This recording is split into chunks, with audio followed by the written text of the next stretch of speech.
Hello everyone and welcome to How Not to Make a Movie, a brand new series I'm starting off on this channel where I get to sit down and talk about really shitty and critically panned movies. Believe it or not, watching terrible films is actually a long-time pleasure of mine because at times they're so bad that they can be very entertaining. Some of my favourite examples include The Room, Birdemic 1 and 2, yeah, believe it or not there was actually a second one to that, Kirk Cameron's Saving Christmas, and Batman and Robin. But today's movie is even worse than all of those put together. A film that has a lower Rotten Tomatoes score than Birdemic 1 and 2 and Fant 4 Stick. A science fiction movie that is so bad, it makes you question how it was even made in the first place, and it took me 3 sittings to watch.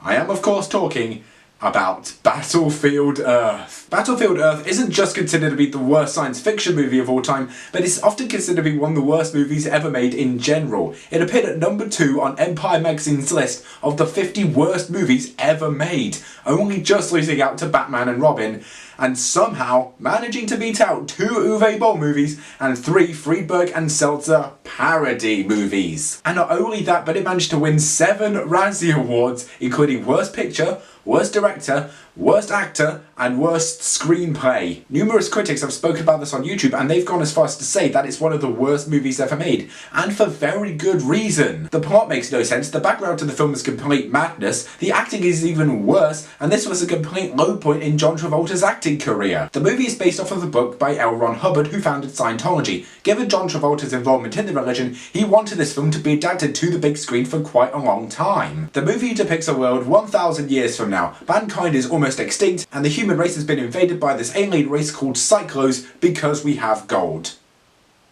That's right, gold. They didn't invade us to build their empire or to steal any other resources. Nope, gold.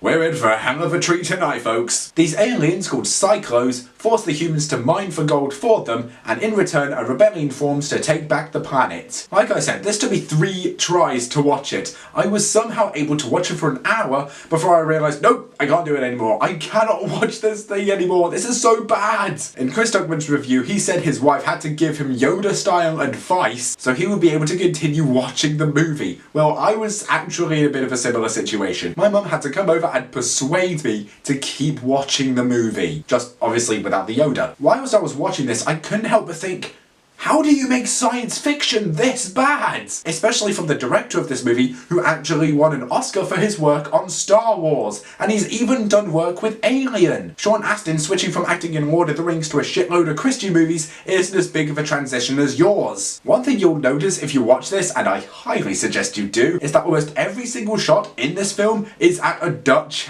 angle. Almost every single frame is like this. It helps to ruin the entire image of the film. As if the special effects were bad enough as it was, Roger Christian, the guy who directed this masterpiece, thought this would be a brilliant idea. Don't get me wrong here, I have nothing against slanted shots. Inglourious Basterds is one of my favourite movies of all time, and that is chock full of them, but not every single shot is like that. It doesn't fill up every single scene in the movie. And now to the acting, or lack thereof. This has some of the most pathetic excuses for an actor I've seen in my entire life. John Travolta and Forest Whitaker have been in so many better performances before, but this time they make Mark Wahlberg's performance in The Happening look like it was snubbed at the Oscars. What? No. Which leads to my favourite scene from the entire movie. John Travolta's character, named Term, is getting drunk in a pub, and he says this. While you were still learning how to spell your name, I was being trained to conquer galaxies. While you were still learning to spell your name, I was being trained to act terribly in horrible science fiction movies. That is just one of the many terrible moments you can't help but enjoy whilst watching it. John Travolta even went as far as to actually defend the movie. He said in an interview with Den of Geek that he does like Battlefield Earth. It's almost as if he's the only person on the entire planet that can say that with a serious face. I'm not entirely sure why he likes it, but there you go. Another thing you'll notice is the ginormous collection of evil laughters in the movie. And I don't mean like every once in a while. No, I mean almost every single scene ends with a character laughing maniacally.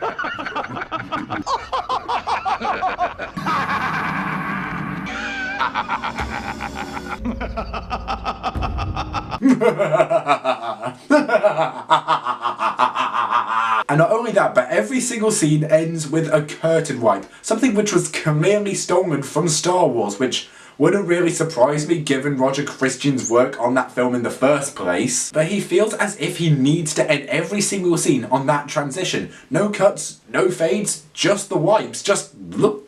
It's as if he wanted everything about this to just be wrong and plain out weird. And unsurprisingly, there's nothing in the plot that makes any sense either. There's a point in the film where the aliens take the humans leader called Johnny to this device called a learning machine. And this learning machine shows him every vast bit of knowledge on the human race and planet Earth.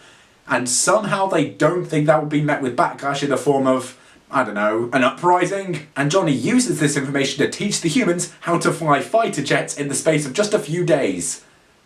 I'm not fucking joking. And somehow these planes haven't deteriorated over the course of 1,000 years without anyone coming near them. Hey, Roger Christian, there's this really good documentary series that I think you really should watch. It's a little show called Life After People. It's a very intriguing series about how Earth would decay after humans suddenly vanished out of nowhere. Try watching that to see if you can get some knowledge pumped into you. However, I seriously doubt that because you clearly seem to be allergic to common sense. So along with all of that, including the horrible acting, the ridiculously stupid screenplay that makes the Jeff the Killer creepypasta look like Forrest Gump, and the fact that John Travolta's character looks like a white guy trying to be Rasta, if this movie came out in 2015, I would most certainly give it an F, and not only that, but it would in fact appear on my top 10 worst movies of 2015 video at number 1. Even worse than Fant4stick. This came out in the year 2000, which really did mark a terrible start to 21st century cinema, and given all of the negative reception on places like Rotten Tomatoes and IMDb, Battlefield Earth really does deserve the title of one of the worst movies ever made. Okay guys, that's it for this episode of How Not to Make a Movie. I do want to make a whole lot more of these. You have no idea how long I've been waiting to do this. However, I think I only really have time to do them at least once a month maybe, because obviously at the minute I'm still in college and I'm hopefully trying to get into university. On the other hand though, I will be able to do a lot more of them during the summer because obviously I'm going to have a lot more free time. And finally, to celebrate the release of Batman v Superman Dawn of Justice next month, I am going to be reviewing my favourite bad movie of all time, Batman and Robin. My aim is to get that up at least a couple of weeks before the film comes out, so I'm really looking forward to ripping that movie apart as well. Guys, thank you so much for watching this. If you have any other ideas for movies which you want me to review in this series, let me know in the comments section below. And other than that, I've been Tartarus Pictures, and I will see you later. Good night.